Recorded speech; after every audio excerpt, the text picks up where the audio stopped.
बच्चों, आज के इस हिंदी के वीडियो में सभी का स्वागत है। कक्षा 8 की हिंदी की पुस्तक वसंत भाग 3 का आज हम लोग पाठ 17 पानी की कहानी, जो हम लोग ने पिछले वीडियो में शुरू किया था, उसका हम लोग अंतिम भाग पढ़ेंगे। हम लोगों ने ये पढ़ा था कि किस प्रकार वह छोटी बूंद जो है वो समुद्र में पहुंच जाती है और वहाँ पर वो देखती है कि बहुत चहल पहल है और पानी भले समुद्र का नमक वाला था। जैसे जैसे बूंद पानी की गहराई में गई, वैसे वैसे उसे नई से नई जानकारियाँ मिलती चली गईं।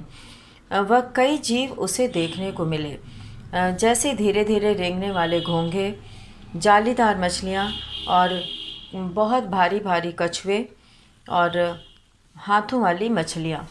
और कुछ दूरी तक समुद्र में पूरी तरह अंधेरा था और यह एक ऐसी मछली थी जिसमें से एक प्रकार की चमक निकल रही थी। इनके प्रकाश से कितनी ही छोटी छोटी मछलियाँ इनके पास आती और यह उन्हें खाकर अपना पेट भर लेती। कुछ और गहराई में जाकर कितने ही ठिंगने छोटे मोटे पत्ते वाले पेड़ उगे थे। कई पहाड़ियाँ व घाटियाँ थीं। इसमें कई अंधे और आलसी जीव डेरा डाले हुए थे। हम एक ऐसे स्थान आए जहाँ पृथ्वी का गर्भ रह रहकर हिल रहा था। एक बड़ा जोर का धड़ाका हुआ और हम बड़ी तेजी से बाहर फेंक दिए गए। हम ऊंचे आकाश में उड़ चले। हमें पता चला कि पृथ्वी फट गई है। उसमें से धुआं, रेत, पिघली धातुएं तथा लपटें निकल रही हैं। यह दृश्य बहुत ही अनुपम था। लोग उसे ज्वालामुखी कहते हैं। बहुत से भाप जल कणों के मिलने के कारण हम भारी हो चले थे और नीचे झुक गए और एक बूंद बनकर नीचे कूद पड़े। हम लोग इधर उधर बिखर गए। मेरी इच्छा बहुत दिनों से चौरस भूमि की थी, इसलिए मैं एक छोटी सी धारा में मिल गई। बहते बहते मैं एक दिन नगर के पास पहुंची। मुझे एक मोटे नल में खींच लिया गया और मैं कई दिनों तक नल नल घूमती रही। मैं एक ऐसे स्थान पर पहुंची जहां नल टूटा हुआ था। मैं उससे तुरंत निकल भागी और पृथ्वी में समा गई। अंदर ही अंदर घूमते घूमते मैं इस बेर के पेड़ के पास पहुंची। सूर्य निकल आया था। वह बोली, अब मैं तुम्हारे पास नहीं ठहर सकती, तुम मुझे रोक कर नहीं रख सकते। वह ओस की बूंद आँखों से ओझल हो गई। तो इस प्रकार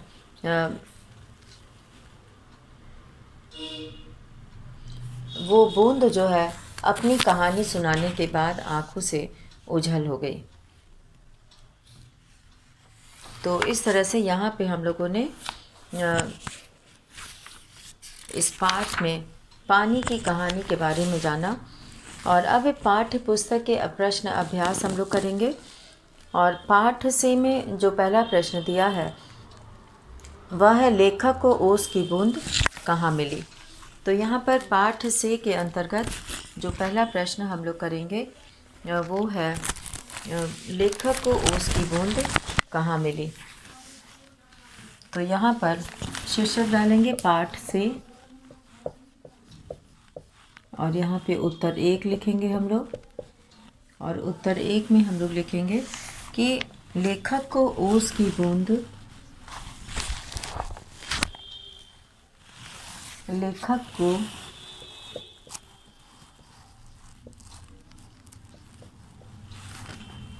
ओस की बूंद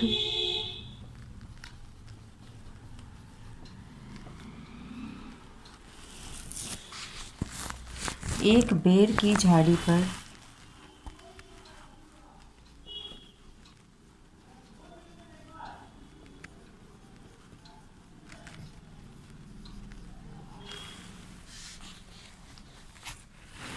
मिली।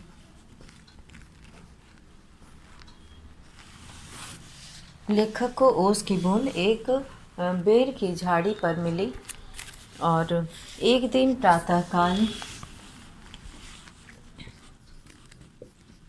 एक दिन प्रातःकाल जब लेखक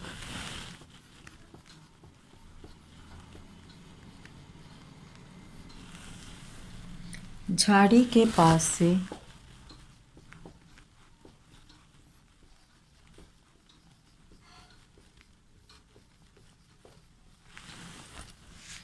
गुजर रहा था।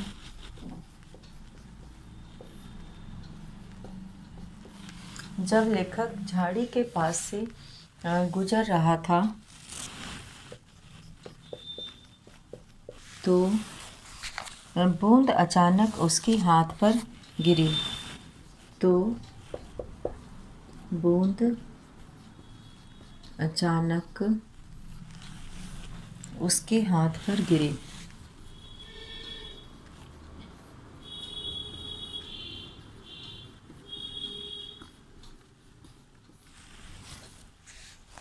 और सरक कर हथेली पर आ गई।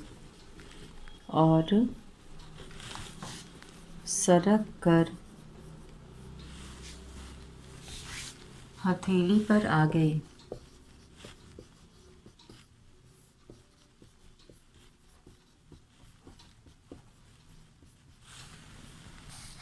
और अब यहाँ पे दूसरा प्रश्न है कि ओस की बूंद क्रोध और घृणा से क्यों कांप उठी। उत्तर 2 हम लोग लिखेंगे। बूंद का घृणा और क्रोध का भाव, बूंद का घृणा और क्रोध का भाव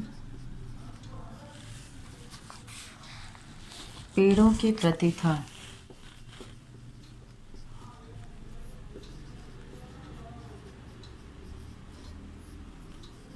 पेड़ों के प्रति था क्योंकि पेड़ों की क्योंकि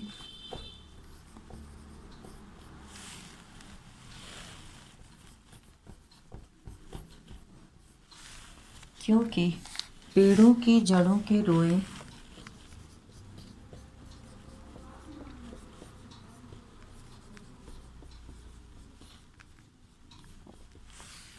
क्योंकि पेड़ों की जड़ों के रोए बड़ी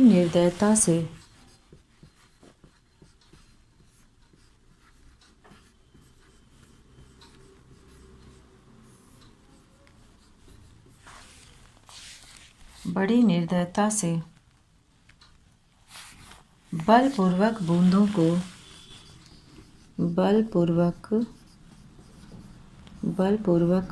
को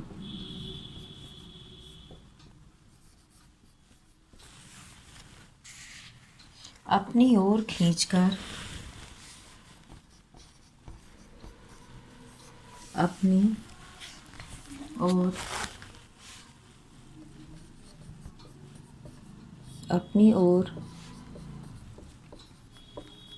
खींचकर बलपूर्वक अपनी ओर खींचकर अपने में समाहित कर लेते हैं। अपने में समाहित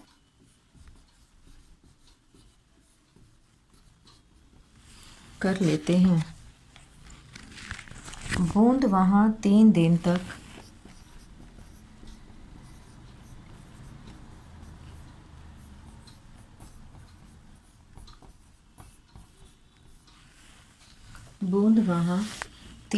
तक सांसत भोगती रही।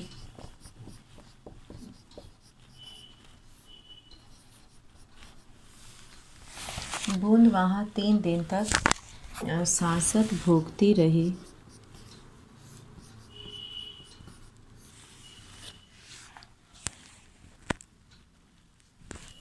यह बताते हुए ओस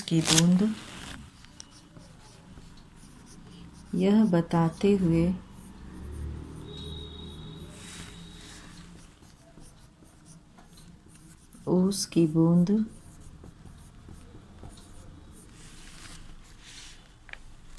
क्रोध और घृणा से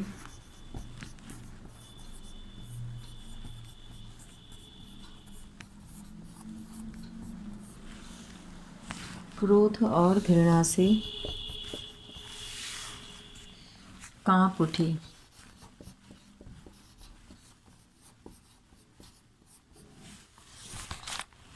ओस की बूंद क्रोध और घृणा से कांप उठी। और अब यहाँ पर है प्रश्न, तीसरा प्रश्न है कि हाइड्रोजन और ऑक्सीजन को पानी ने अपना पूर्वज पुरखा क्यों कहा? पूर्वज या पुरखा क्यों कहा?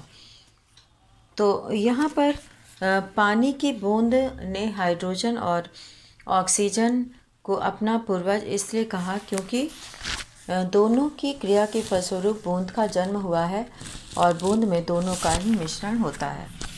तो यहाँ पे हम लोग लिखेंगे तीसरा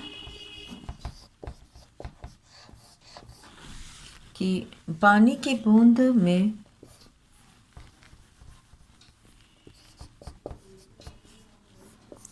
पानी की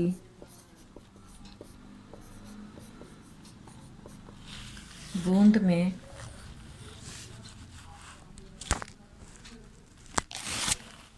पानी की बूंद ने हाइड्रोजन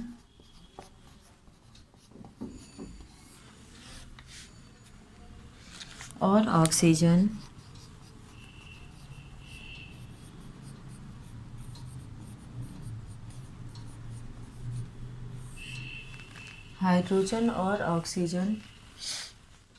को अपना पूर्वज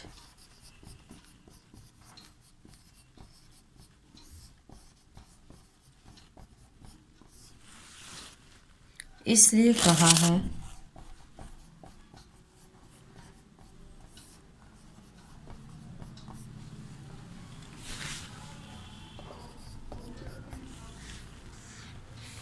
क्योंकि दोनों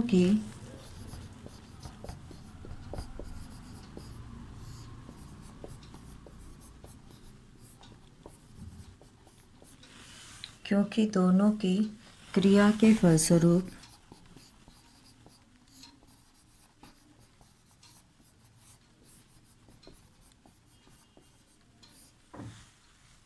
बूंद का जन्म हुआ है।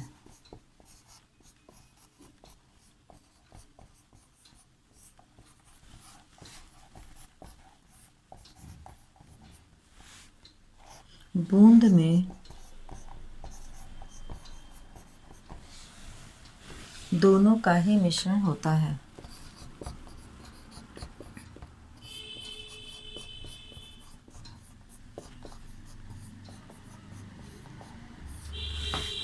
बूंद में दोनों का ही मिश्रण होता है।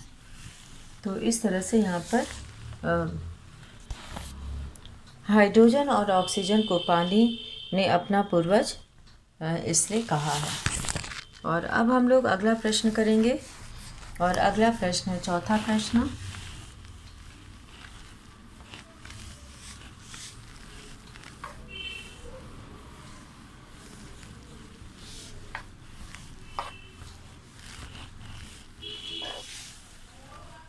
चौथा प्रश्न है कि पानी की कहानी के आधार पर पानी के जन्म और जीवन यात्रा का वर्णन अपने शब्दों में करें। तो पानी की कहानी के आधार पर पानी के जन्म और जीवन यात्रा का वर्णन अपने शब्दों में कीजिए। तो उत्तर 4 हम लोग यहाँ लिखेंगे कि पानी का जन्म हाइड्रोजन और ऑक्सीजन की पानी का जन्म हाइड्रोजन और ऑक्सीजन की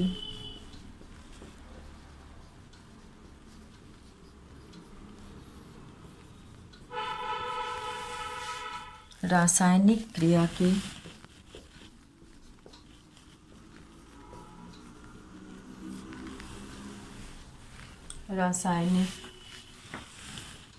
के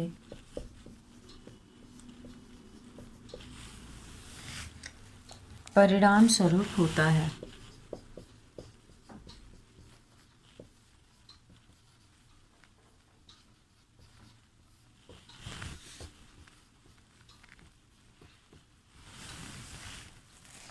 उनका अस्तित्व मिटकर ही पानी बनता है।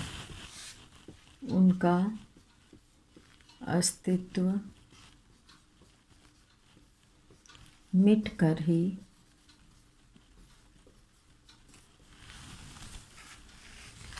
पानी बनता है।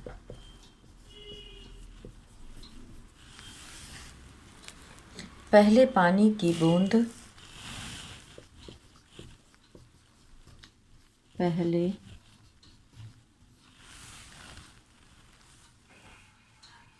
पानी की बूंद भाप के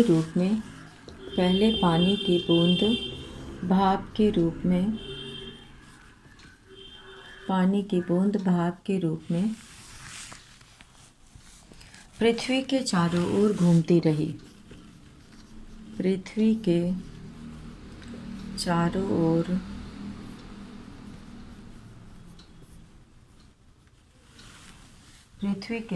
ओर घूमती रही।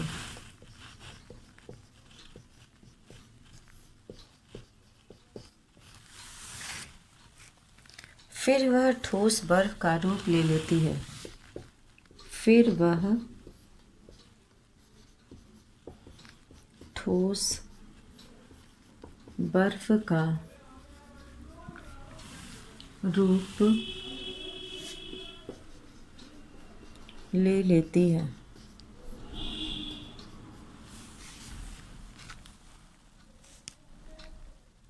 तब उसका रूप बहुत छोटा हो जाता है।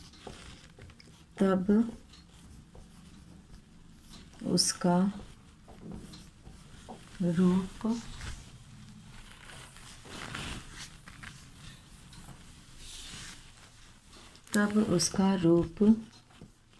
बहुत छोटा हो जाता है। फिर समुद्र में गर्म जलधारा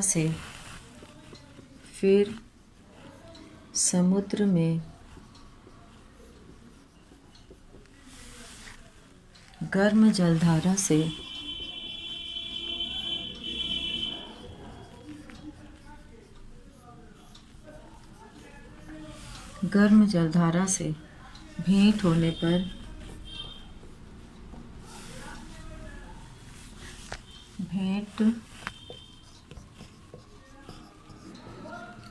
पर वह पिघल कर पानी बन जाती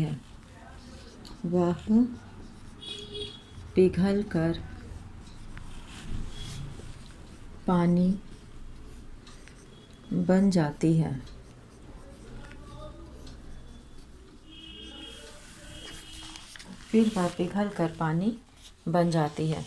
तो इस तरह से पानी की कहानी के आधार पर हम लोगों ने देखा कि यहाँ पर पानी के जन्म और जीवन यात्रा का वर्णन जो है यहाँ पर किया गया है। तो यहाँ पे अब अगला प्रश्न जो है वो है, कहानी के अंत और आरंभ के हिस्से को स्वयं पढ़कर देखिए और बताइए कि ओस की बूंद लेखक को आप बीती सुनाते हुए किसकी प्रतीक्षा कर रही थी। तो कहानी के अंत और आरंभ के हिस्से के आधार पर हम यह कह सकते हैं कि ओस की बूंद सूर्य निकलने की प्रतीक्षा कर रही थी। सूर्य निकलने पर सूर्य की किरणों की गर्मी पाकर उसमें ताकत आ जाएगी और वह उठ सकेगी। तो यहाँ पर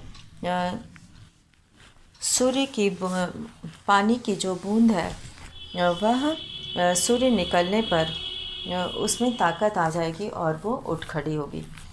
तो इस तरह से यहाँ पे हम लोगों ने अभी पानी की कहानी पाठ के अंतर्गत यहाँ हम लोगों ने पहला, दूसरा, तीसरा और चौथा प्रश्न किया है और उसके बाद पाठ से आगे शीर्षक के अंतर्गत प्रश्न दिया हुआ है। तो आज हम लोग इसमें ओस की पहला जो प्रश्न किए, लेखक को ओस की बूंद कहाँ मिली, और दूसरा ओस की बूंद क्रोध और घृणा से क्यों काँप उठी, और तीसरा हाइड्रोजन और ऑक्सीजन को पानी ने अपना पूर्वज या पुरखा क्यों कहा, और चौथा था पानी की कहानी के आधार पर पानी के जन्म और जीवन यात्रा का वर्णन अपने शब्दों में कीजिए। तो ये सभी प्रश्नों का उत्तर बच्चे कॉपी में पूरा करेंगे। और इसी के साथ आज का वीडियो यहीं समाप्त करते हैं। धन्यवाद।